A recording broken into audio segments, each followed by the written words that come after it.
Hello दोस्तों, मैं हूं दिनेश केवोरा। आप सबका स्वागत है न्यूज टाइम के ऊपर।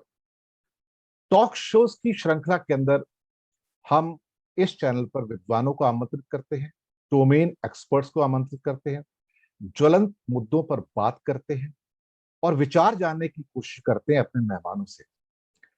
हमारा सौभाग्य है कि आज हमारे साथ इस कार्यक्रम के अंदर, इस श्रृंखला के अंदर जो शख्सियत मौजूद हैं वो कश्मीर से हैं। कश्मीर की पृष्ठभूमि को शायद उनसे बेहतर और कोई नहीं समझ सकता है। समस्या कश्मीर की है तो कहीं ना कहीं उसका सॉल्यूशन, उसके हल भी कश्मीर के जो रहने वाले लोग हैं या उसकी पृष्ठभूमि से जुड़े लोग हैं वहीं से निकल कर आ सकते हैं, क्योंकि वो असली पिक्चर देते हैं, वो असली बात बताते हैं कि समस्या क्या है, तो समाधान भी वहीं से आएगा।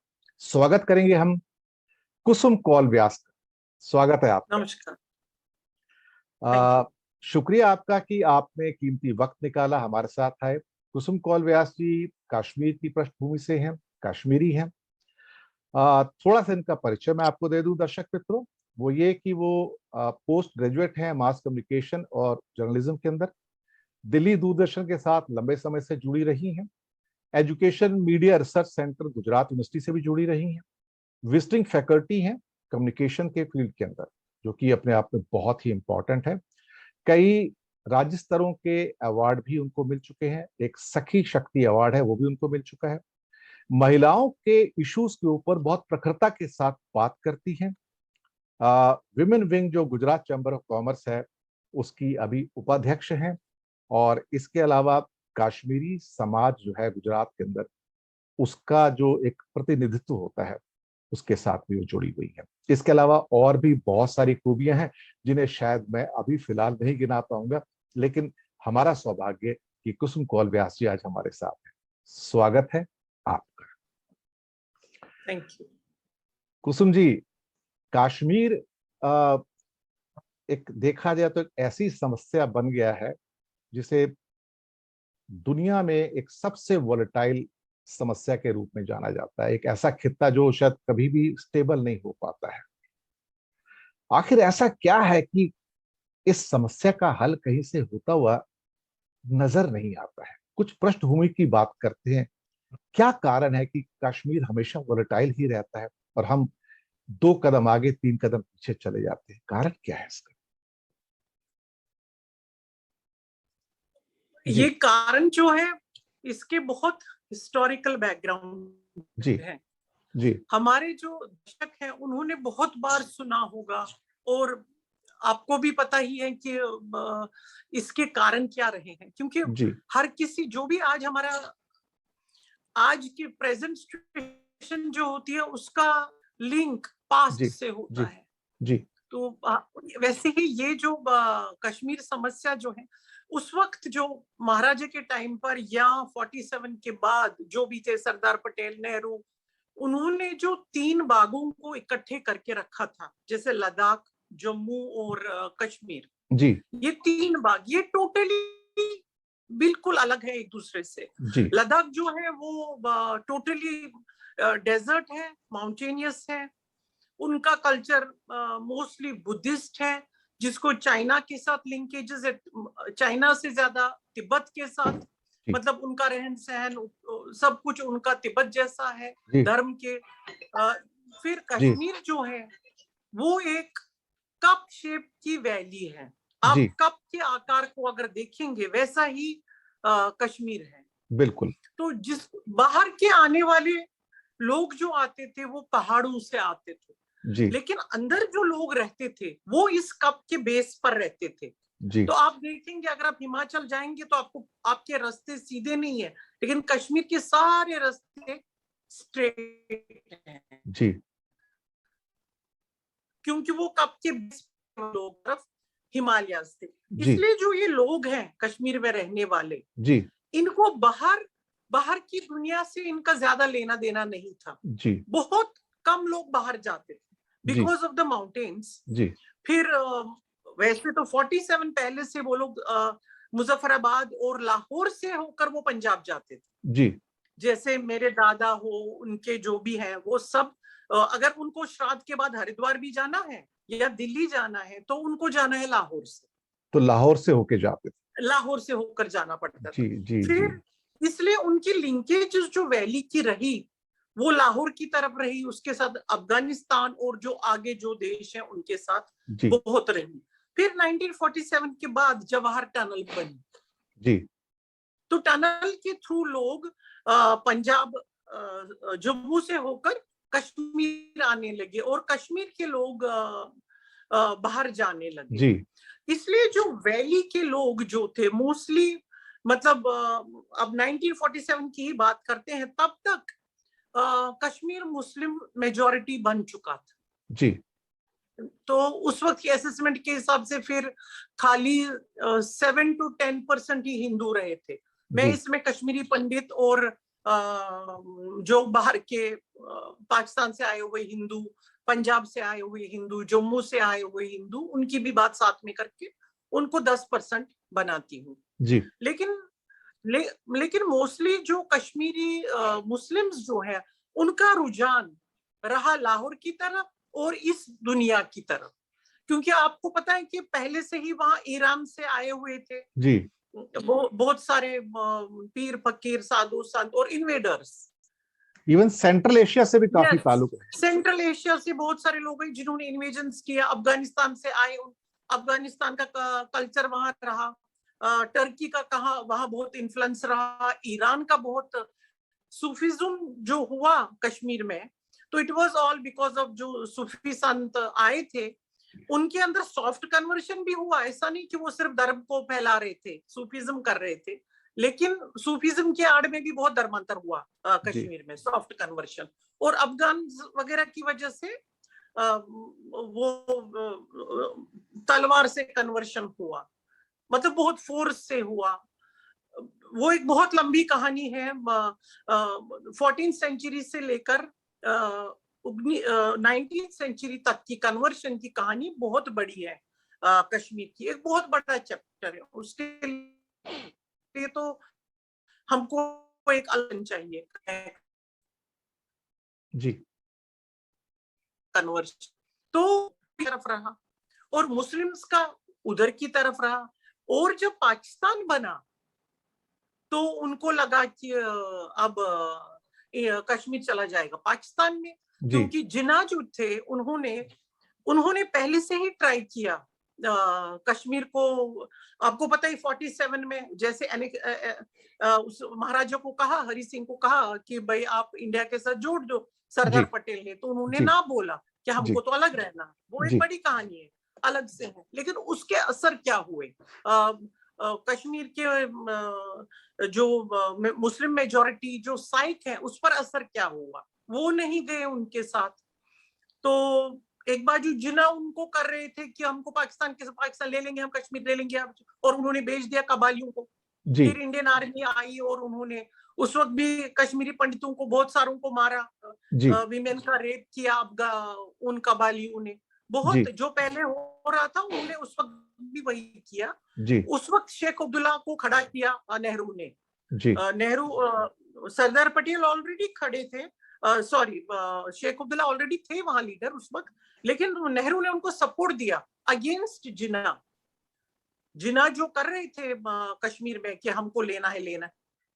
और एक टाइम ऐसा भी आया कि जिन्ना और शेख अब्दुल्ला का कन्फ्रंटेशन हुआ और उन्होंने उनको जी जूते की माला पहनाई। जी that is a big episode. तब जी जिन्ना को पता चला कि कश्मीरी लीडरशिप हमारे साथ नहीं है, और शेख अब्दुल्ला को फिर बनाया। फिर प्लेबिसाइड की बात हुई तो उसमें कश्मीरी मुसलमानों को ये लग रहा था कि शेख अब्दुल्ला एक दिन, तब उनको आजादी का कुछ नहीं था, तब उनको यही था कि हम पाकिस्तान के साथ जाएंगे। तो बहुत सालों तक 50 साल तक वो उनको लग रहा है कश्मीरी मुसलमानों के शेख अब्दुल्ला ने हमको गुमराह किया, प्लेबिसाइड की बात की जो कभी जी हुआ नहीं। जी ठीक है, ये जो बहुत सारे कारण हैं जो रहे। फिर शेख अब्दुल्ला बीच बीच में नहीं, उनकी गवर्नमेंट नहीं रही, फिर जी जी कांग्रेस की गवर्नमेंट आई। मतलब हमारे सभी दर्शकों को ये सब पता है, लेकिन मैं एक बैकग्राउंड इसलिए आपको दे रही हूँ क्योंकि पता चले कि इसके पीछे क्या साइकोलॉजी है जो ये जी टेररिज्म जी हुआ। जी फिर एक एक टाइम ऐसा आया कि शेख अब्दुल्ला फिर इंदिरा गांधी की बात ही नहीं मानते थे।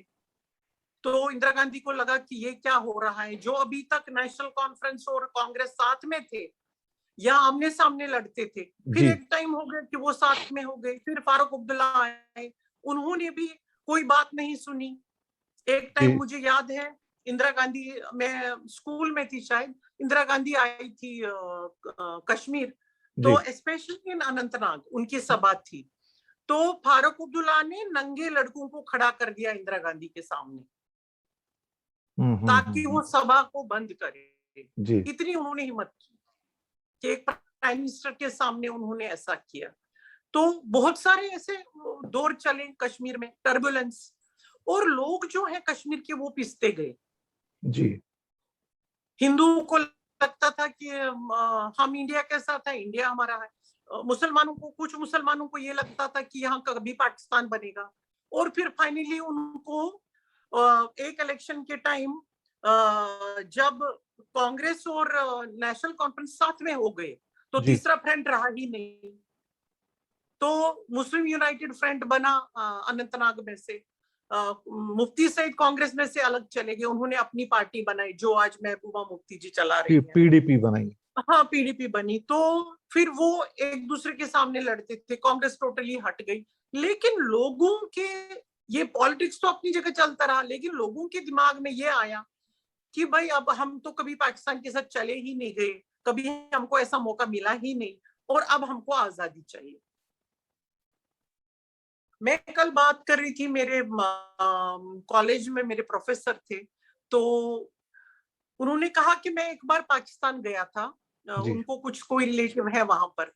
तो उन्होंने कहा कि भाई हमने तो ऐसा सुना है कि आपको, आप इंडिया में रह के आपके यहाँ कोई मस्जिद ही नहीं है, आप नमाज ही नहीं पढ़ सकते हो।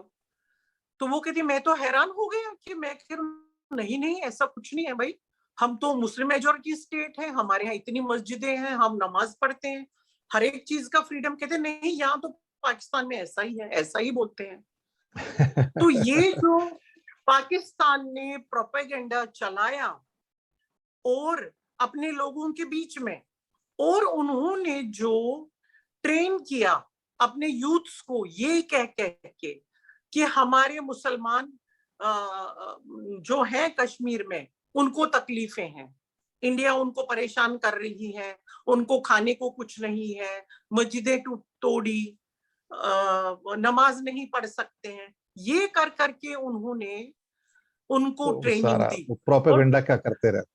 प्रोपेगेंडा और ट्रेनिंग कहाँ दी? हमारे ही पाकिस्तान ऑक्यूपाइड कश्मीर में। ये पाकिस्तान का रोल रहा, और वादी में से कुछ लोगों ने उनको साथ दिया। और जी साथ कैसे दिया? एक हुआ साथ देना उनको कि हाँ भाई आप जो कर रहे हो ठीक कर रहे हो, आप भेजो उनको। जी इनको हम जिनको टेररिस्ट कहते हैं वो उनको जिहादी कहते हैं कि वो इस्लाम के लिए लड़ रहे हैं, उनको ऐसे ट्रेन किया। हाँ हाँ आप भेजो, हम ऐसा ऐसा करेंगे तो यहाँ आजाद कश्मीर हो जाएगा। एक उन्होंने जी ऐसे साथ दिया, कई जी लोगों ने पैसे से साथ दिया, कई लोगों ने अपने घर में बिठाया। सही बात। और और सबसे खतरनाक जो साथ उनको जो मिला, जो मेजोरिटी लोगों ने किया, वो किया चुप रहना। जी जो सही कहा आपने। मेजोरिटी लोगों ने किया कि उन्होंने देखा कि बंदूक तो आई है, हमारा जो पड़ोसी लड़का है वो ट्रेनिंग करके आया 3 महीने 6 महीने, अब वो वापस आया है, उसके घर में बंदूकें हैं, ये पड़ोसी देख रहा है, फिर भी वो चुप रहा। ये आपकी बात हम बिल्कुल सही है कि समस्याएं तो बढ़ती चली गई, एक के बाद एक कॉम्प्लिकेशंस भी आते चले गए, धागे उलझते गए ये कहा जाए। कहीं से सुलझाने की बात हुई नहीं, और कहीं से अगर सुलझाने की बात होती थी तो थोड़े और उलझ जाते थे बाद में। बीच में फिर भारतीय जनता पार्टी ने जिसको ये कभी देशद्रोही कहते थे, कभी कुछ कहते थे, उसी के साथ सरकार भी बनाई थी महबूबा मुफ्ती के साथ में। और फिर बाद में जब बाहर निकले तो फिर उनको नजरबंद भी कर दिया बाद में, खासतौर से 370 के बाद तो जब हटाया तो। आ, थोड़ा सा आगे बढ़ते हैं। अब कश्मीर से 370 तो गया, अब ये वापस तो आएगा नहीं, ये तो चला गया सो चला गया, ये तो परमानेंट है। अब किसी पार्टी में इतनी हिम्मत नहीं है कि इसको वापस ला सके, ये तो ऑलमोस्ट सर्टेन है। अब चाहे पाकिस्तान ऑब्जेक्शन ले, चाइना ले, दुनिया ले, जो मर्जी ले, लेकिन ये वापस नहीं आएगा। अब स्टेटहुड की बात है, डीलिमिटेशन की बात है, दो मेजर मुद्दे निकल कर आते हैं। ये मुद्दे फिर से प्रदेश की शांति के साथ जुड़े हुए हैं, सुकून के साथ जुड़े हैं कि अल्टीमेटली अगर डीलिमिटेशन या स्टेटहुड देना स्टेट में पीस प्रोसेस का एक हिस्सा है तब तो ठीक है, और अगर ये डीहाइफेनेटेड है पीस प्रोसेस से तो फिर कहीं ना कहीं जाके ये एक और कैंसर भी बन सकता है। इसी के ऊपर मैं बात करना चाहूंगा कि क्या हम डीलिमिटेशन को और स्टेटहुड को पीस प्रोसेस का एक पार्ट माने और आगे चीजों को सुलझाएं, या ये एक नया टूल बन जाएगा जो बाद में जाके हमारे लिए एक और सिरदर्द बन जाएगा। इसके ऊपर आप क्या कहें? डिलिमिटेशन जो है J&K का, देखिए अभी तक आप देखेंगे कि 47 से आज तक कश्मीर एक छोटा सा एरिया है, जैसे हमने पहले से बात की। लद्दाख बहुत बड़ा है और वहां लोग बहुत कम है जी। जो डिलिमिटेशन होता है वो एरिया के हिसाब से होता है और पॉपुलेशन के हिसाब से जी। दोनों चीजों को काउंट किया जाता है। तो लद्दाख ऐसा है कि जहां लोग बहुत कम है, एरिया बहुत बड़ा है। कश्मीर भी बहुत छोटा है और वहां की पॉपुलेशन सिग्निफिकेंट है। जम्मू जो है वो बड़ा एरिया है और पॉपुलेशन भी कश्मीर से ज्यादा हो गई है, पहले कम थी जी। कश्मीर, जम्मू में एरिया बहुत है, माउंटेनियस बहुत है, जम्मू, राजौरी, पुंछ, उधमपुर, हिली एरियाज बहुत है एज कंपेयर टू कश्मीर। वहां पर पॉपुलेशन बढ़ने का क्या कारण है जम्मू? एक तो हुआ कश्मीरी जो सब कश्मीर से निकले वो जम्मू आ गए, उनका वोट अब जम्मू में है जी। जो सिख निकले, जो पंजाबी निकले जी, ओके, वो सब जम्मू में, जम्मू सेंटर बन गया। पुंछ और राजौरी एक बड़ा वहां डेवलपमेंट हुई तो वहां बड़ा सेंटर हो गया जी। और कश्मीर की पॉपुलेशन, कश्मीर में से जैसे कश्मीरी पंडित कश्मीर से निकले लेकिन उनको फोर्स से निकाला गया जी। लेकिन कश्मीरी मुसलमान भी निकले कश्मीर से। अच्छा। वो भी एक बहुत बड़ा चंक कश्मीर से निकला क्योंकि वो तंग आ गए कि रोज बॉम्ब ब्लास्ट, रोज टेंशन, अगर रास्ते पे चल रहे हैं तो क्रॉस फायरिंग हो गई तो घर पहुंचेंगे कि नहीं पहुंचेंगे। इसलिए एक बहुत बड़ा चंक कश्मीर से निकला जो अमेरिका, कनाडा, अरब वर्ल्ड में बहुत सारे कश्मीरी मुस्लिम सेट हो गए। अमेरिका में भी, लंदन में भी, कनाडा में भी, रशिया के जो रशियन कंट्रीज आजू बाजू हैं, सेंट्रल एशिया, वहां भी बहुत सारी, उसकी वजह से कश्मीर में पॉपुलेशन कम हो गई जी। ये एक कारण है। इसका फायदा उठाते हुए बीजेपी ने डीलिमिटेशन का सोचा जी कि जम्मू जो है अब मेजोरिटी उनकी पॉपुलेशन ज्यादा हो गई है तो अब हम इसकी सीटें बढ़ा देंगे जी। कश्मीर में भी सीटें बढ़ेंगी और जम्मू में भी बढ़ेंगी जी, लेकिन जम्मू में ज्यादा हो जाएंगी। एक इसमें एरिया कुछ तो है ही एससी की सीटों की बात भी आ रही है, शेड्यूल कास्ट सीट्स वगैरह जो होती हैं। हाँ, एससी सीटों की भी बात है लेकिन बेसिक है कि कांग्रेस का जो ये स्टेचर कम हो गया कश्मीर में। जम्मू के लोग यूजुअली कांग्रेस को वोट डालते थे और कश्मीर के लोग नेशनल कॉन्फ्रेंस को वोट, वहां फिर पीडीएफ आया लेकिन जम्मू में अब कांग्रेस की जगह लोग बीजेपी वोट, ना बीजेपी को लग रहा है कि हम सीटें बढ़ा देंगे तो हमारी मेजोरिटी आ जाएगी जम्मू एरिया में। तो वो ये देखकर कि कभी ना कभी ऐसा होगा कि स्टेट में बीजेपी और हिंदू चीफ मिनिस्टर आने का उनका लॉन्ग टारगेट वही है। जो दूरअंदेशी जो है उनकी यही है कि बीजेपी का चीफ मिनिस्टर और एक हिंदू चीफ मिनिस्टर जो जम्मू से होगा। एक कुछ 8 सीटें नॉमिनेटेड की बात हो रही है जो रिफ्यूजी की सीट कही जा रही है, खासतौर से पीओके की जो 24 सीटें की 1/3 रिफ्यूजी से नॉमिनेट करके फिलअप कर दी जाए, ये भी एक पेश है उसके अंदर। हाँ, उसके अंदर ये भी है कि जैसे कश्मीरी पंडितों के लिए एक सीट होगी एमएलए में, इसमें एमपी में, फिर रिफ्यूजीज की जो कश्मीर से आए हैं उन्होंने बहुत बड़ा मैप एक ड्रॉ किया है। अब उसकी शुरुआत है डिलिमिटेशन। और जो कश्मीर में जो पॉलिटिशियंस हैं और उनको जो साथ देने वाले लोग जो ये नहीं चाहते हैं, क्योंकि उनके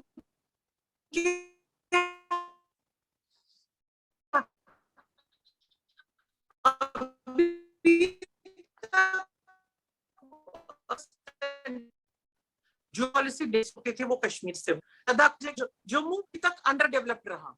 बिकॉज क्योंकि अगर आप जम्मू के लोगों से बात करोगे तो वो कहेंगे कि भाई हमारे लिए तो इन्होंने कुछ रखा ही नहीं, उन्होंने हमारा कभी सोचा ही नहीं, हमको तो बहुत हमारा ट्रीटमेंट खराब किया।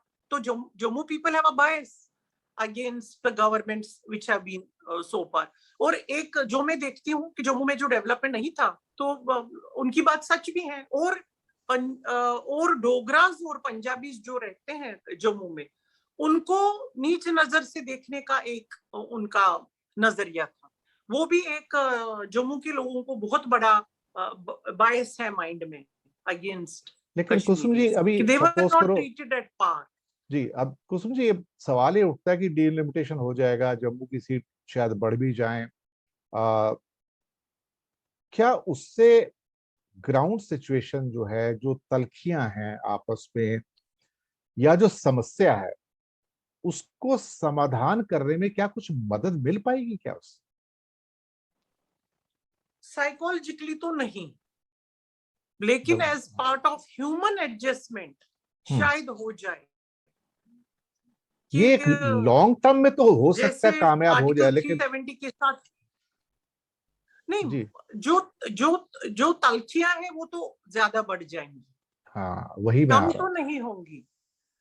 आपके मन में कुछ जो बातें होती है वो पाइल अप हो जाती है जी, है ना। स्पेशली जो हमारे जनरेशन के लोग हैं या जो अभी हमसे बड़े हैं उनके, लेकिन जो यंगर जनरेशन है, शायद वो, मैं जो कश्मीर में रहने वाले मेरे फ्रेंड्स हैं उनके बच्चों से मिली हूँ, तो मुझे लगता है उनको इन चीजों से बहुत फर्क नहीं पड़ रहा है। Because they are they want to live freely. जी, जो दिल्ली में जेएनयू में पढ़ रहा है, जो दिल्ली के किसी कॉलेज में पढ़ रहा है, जो गुजरात के इंजीनियरिंग कॉलेज में है, मेडिकल कॉलेज में है, जो बेंगलोर के आईटी कंपनी में काम कर रहा है, वो एक अलग माहौल में बड़े हो रहे हैं। जी, तो उनकी मानसिकता में अलग देख रही हूँ कि वो दे आर लुकिंग अहेड।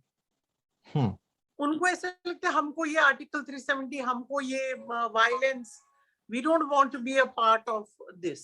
ये मैं यंगर जनरेशन की बात कर रही हूँ। लेकिन इसी यंगर जनरेशन में एक सेक्ट है जो जिनको जिहादी ये मेंटलिटी में डाल रहे हैं, जो जैसे पहले भी किया।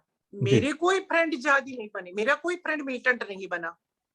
कौन बना? जो कोई गरीब था, जिसको पैसों की जरूरत थी, जी, जो एजुकेटेड नहीं था, जी, जिसका बेंट ऑफ माइंड ज्यादा ये था कि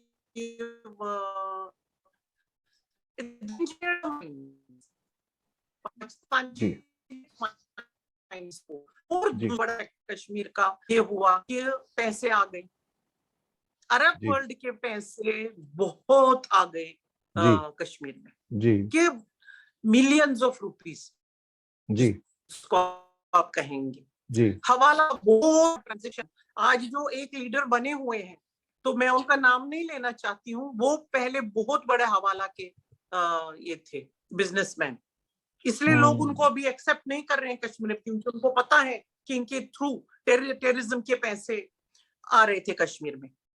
वो जब अमेरिका के पैसे, जो पाकिस्तान जो सर्वाइव कर रहा था अभी तक अमेरिका के पैसों से, वो पैसे कश्मीर में आ रहे थे, अरब वर्ल्ड के पैसे कश्मीर में आ रहे थे। तो उससे क्या हुआ, जो बहुत गरीब था उसका लेवल ऊपर आ गया। जी, अगर उसके पास महीने के 1000 है, आज उसके पास 10,000 है। जी, आप अगर देखोगे लैंड के प्राइसेस बहुत जी हाई है कश्मीर में। जी कश्मीर का लैंड कॉस्ट आप कंपेयर करो दूसरी जगहों से, इट जी। इज वेरी हाई, क्योंकि पैसे बहुत आ गए कश्मीर में पिछले 30 साल में। अब इसी में कुछ लोग हैं कि जिनकी दुकानें चल रही हैं बिकॉज ऑफ दिस टेररिज्म। अब अब कश्मीर का आम मुसलमान या आम लोग वो अब तंग आ चुके हैं इससे, क्योंकि वो शांति से रहना चाहते हैं और वो समझ गए हैं कि इसमें से कुछ निकलने वाला है नहीं है, कोई आजादी नहीं मिलने वाली है, ना कोई हम पाकिस्तान के साथ जाने वाले हैं, सब खत्म हो गया ये। पर एक इशू तो लेकिन रहेगा वो कि शिक्षक पाकिस्तान थे, के साथ जो कुसुम लेकिन जी जो जो पाकिस्तान से लिंक है वो तो रहेगा ना, पाकिस्तान से प्रॉब्लम जो आ रही है वो तो चलती रहेगी ना, वो तो खत्म नहीं होगी ना अल्टीमेटली। वो नहीं, वो तो कभी खत्म नहीं होगी, वो तो नहीं खत्म होगी, क्योंकि पाकिस्तान टेररिज्म का हब है। उन्होंने जो जी पनाह दी है ये जी बड़े बड़े टेररिस्ट को, और अमेरिका भी उनको कंट्रोल नहीं कर पा रही है, जी। रशिया नहीं कर पा रही है, लेकिन चाइना अब उनको साथ दे रहा है। अब ये सवाल, एक बहुत बड़ा फैक्टर आ गया। इसलिए तो फारूक अब्दुल्ला ने कहा था कि हमको चाइना के साथ बात करनी पड़ेगी। There was a reason why he said that, क्योंकि पहले पहले हमारा दुश्मन सिर्फ पाकिस्तान था, अब कश्मीर इशू में चाइना भी चाइना भी इन्वॉल्व हो है, गया चाइना भी, इनडायरेक्टली। सही बात है चाइना भी तो। है, क्योंकि सही वो बात। चाहते हैं कि इंडिया का कुछ ना कुछ प्रॉब्लम होता रहे। मोइस को वो सपोर्ट कर ही रहे हैं, और कश्मीर में भी अब उनका बहुत बड़ा हाथ है। दर्शकों मैं आपको बता दूं कि कश्मीर जो टोटल देखा जाए JNK से हम कहते हैं, उसके फिलहाल तीन पार्ट्स आप कह सकते हैं। एक पार्ट जो पाकिस्तान के पास है करीब 33% के आसपास, एक पार्ट इंडिया के पास जो कि करीब 42% के आसपास, और एक पार्ट चाइना के पास करीब करीब आप समझ सकते हो शैक्सगम वैली और अक्साई चिन मिला के करीब 25% जो होता है। तो ये तीनों के पास ये कश्मीर एक किस्म से बटा हुआ है। अब आते हैं अगली तार के ऊपर जो अब जुड़ने वाली है तालिबान से, क्योंकि अफगानिस्तान के अंदर अब ये सर्टेन हो गया है कि तालिबान आ रहा है। और जब से अब अमेरिका ने खासतौर से बागरम एयरबेस भी छोड़ा है कल परसों, तो वहां पर काफी लूटपाट हुई है। लूटपाट का एक प्रवृत्ति बन गई है अफगानिस्तान पे कि जो उनको एयरपोर्ट के अंदर से मिला हर चीज लूटपाट करके चलेगी, क्योंकि सिक्योरिटी खत्म हो गई थी। अफगान फोर्सेस इतनी पावरफुल नहीं है कि तालिबान या उनके लुटेरों को या उनके जो आगे बढ़ते कदम उनको रोक पाए। शायद ये लगता है कि ये जो क्वाड बन रहा है ईरान, रशिया, पाकिस्तान, चाइना का, खासतौर से अफगानिस्तान में, ये भारत के लिए एक बहुत बड़ा खतरा है। इसका खासतौर से कश्मीर एक वॉल के रूप में काम कर सकता है उस खतरे को वार्ड ऑफ करने के लिए, लेकिन भारत उसको महसूस तो कर रहा है, लेकिन डिनाइल मोड में है। ऐसा क्यों? नहीं, हम तो हर किसी सब्जेक्ट में डिनाइल मोड पर ही। हम कह रहे हैं भाई पेट्रोल का भाव बढ़ गया, गवर्नमेंट डिनाइल मोड में है। हम कह रहे हैं इकोनॉमी सेटबैक में है तो डिनाइल मोड में है। डिमोनेटाइजेशन से नुकसान हुआ तो डिनाइल मोड में है। हम तो हर किसी बात में डिनाइल मोड पर ही है। और फील गुड अच्छे दिन लोगों को समझा समझा के चल रहे हैं। राम मंदिर के नाम पर देश को चला रहे हैं, हिंदू मुस्लिम के व्हाट्सएप फॉरवर्ड कर करके देश को चला रहे हैं कि अगर मोदी जी को वोट नहीं दोगे तो ऐसा होगा, अगर वो फिर से प्राइम मिनिस्टर नहीं बनेंगे तो ये होगा। हम तो इसी मोड पर चल रहे हैं, और यही इसी मोड पर के हम चाइना भी वही उसी की बात करें, अफगानिस्तान भी और टर्की की भी। देखिए अब जो अभी तक जो हमको क्लियरली दिख रहा था कि कश्मीर में ये हो रहा है, ये हो रहा है, ये हो रहा है, अब वो हो रहा है जो हमको दिखता नहीं है, जी। क्योंकि बहुत कुछ हो रहा है, और बहुत कुछ होने भी जा रहा है अभी। होने भी जा रहा है। हाँ, और उसका अंदाजा धीरे धीरे वो एक कंपन से महसूस होने शुरू हो गए हैं। छोटे ट्रेमर्स जो होते हैं, बड़ा ट्रेमर बाद में आता है। लेकिन आप कश्मीर की पृष्ठभूमि से हैं, जितना कश्मीर को आप जानती हैं बहुत कम लोग जानते हैं जमीनी तौर पर, क्योंकि यस, जो जमीनी व्यक्ति होते हैं ना, उन्हें हर चीज का पता होता है, उसकी हरियाली का, उसके पेड़ों का, उसके पानी का, मिट्टी के रंग का, समस्या का, समाधान का। एक आखिरी इस खास कार्यक्रम के आखिरी मोड़ पर आगे का रास्ता क्या, कैसे आगे चलेंगे, कहाँ जाए? मुझे लगता है कि एक मुझे जो पर्सनली बहुत ये लगता है कि हिंदू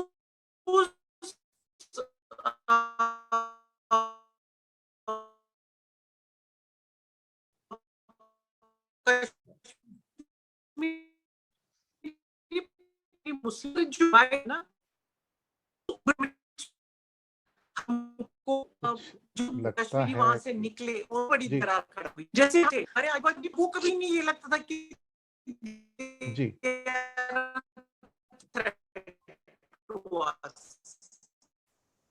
हेलो मुझे हमको मुझे लगा लगता कि है ये तो थोड़ी-सी हमारी सुबह है, थोड़ी-सी लेकिन ये जब जी, दो जी, जी, जी।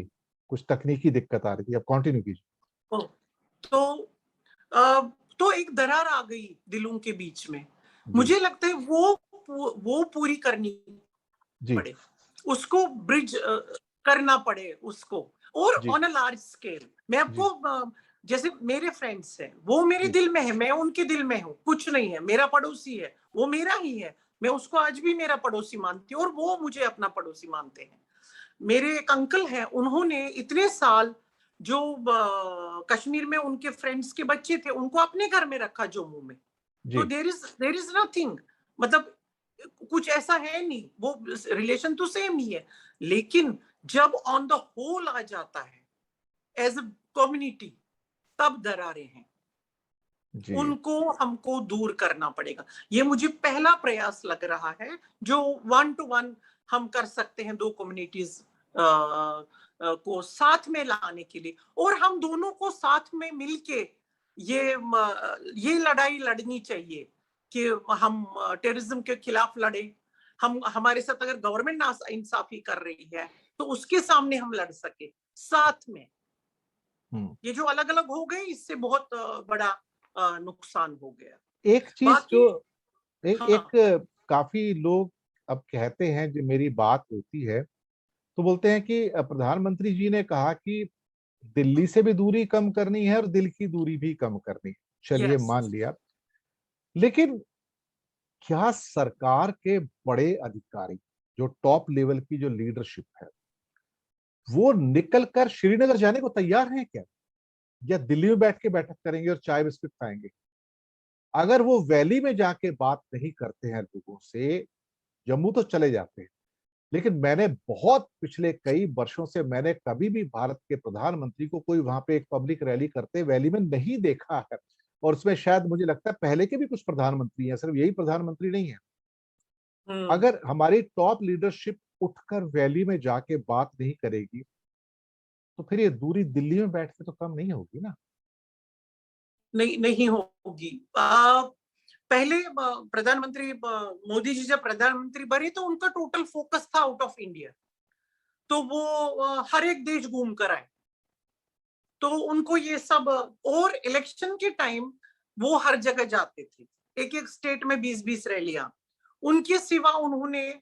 और एक बार वो जब प्राइम मिनिस्टर बने थे तो दिवाली पर वो गए थे कश्मीर, और उस वक्त वो थोड़ा आर्मी वालों से मिले थे, ऐसा वैसा, पब्लिक तो नहीं, क्योंकि आई थिंक सिक्योरिटी थ्रेट शायद वो, और उनको ऐसा लगे कि हमको इतनी इंपॉर्टेंस दे रहे हैं इनको, maybe, but there could be some other reason also.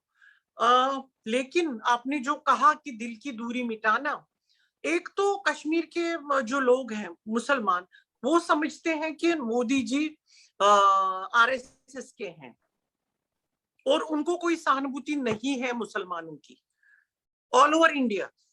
तो वो उनके लिए नहीं करना चाहते हैं कुछ, उसमें वो अपने आप को भी गिनते हैं।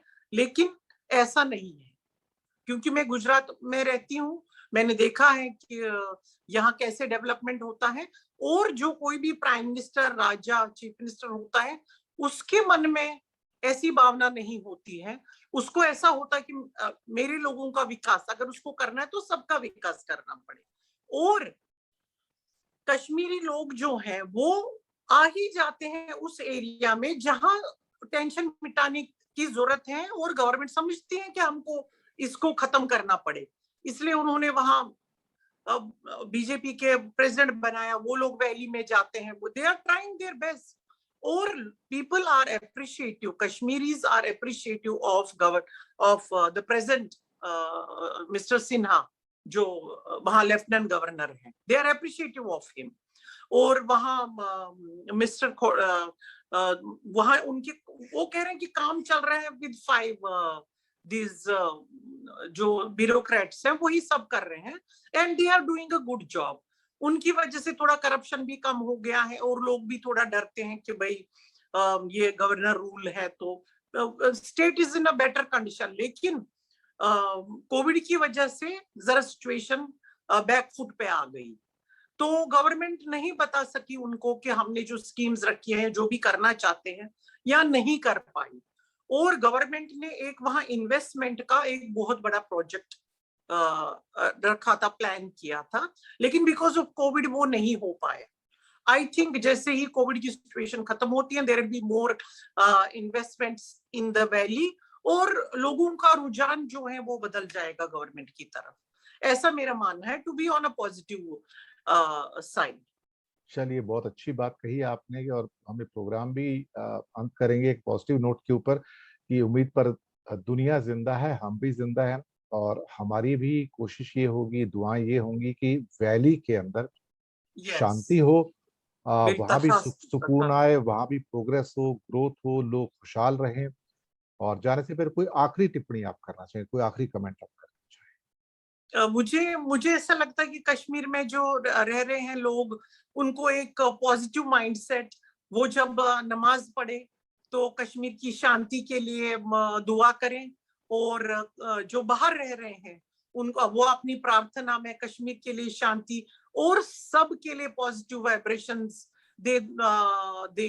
आर्मी वालों के लिए भी, कश्मीर में रह रहे लोगों के लिए जो बाहर जो मजबूरी से जिनको निकलना पड़े, और चाहिए। उनके लिए भी, सबके लिए प्रार्थना करें कश्मीर में शांति आए, और पहले जैसे लाखों टूरिस्ट सिर्फ कश्मीर जाते थे, वैसे ही फिर से एक गुलजार बन जाए, धरती पर फिर से स्वर्ग बन जाए हमारा कश्मीर।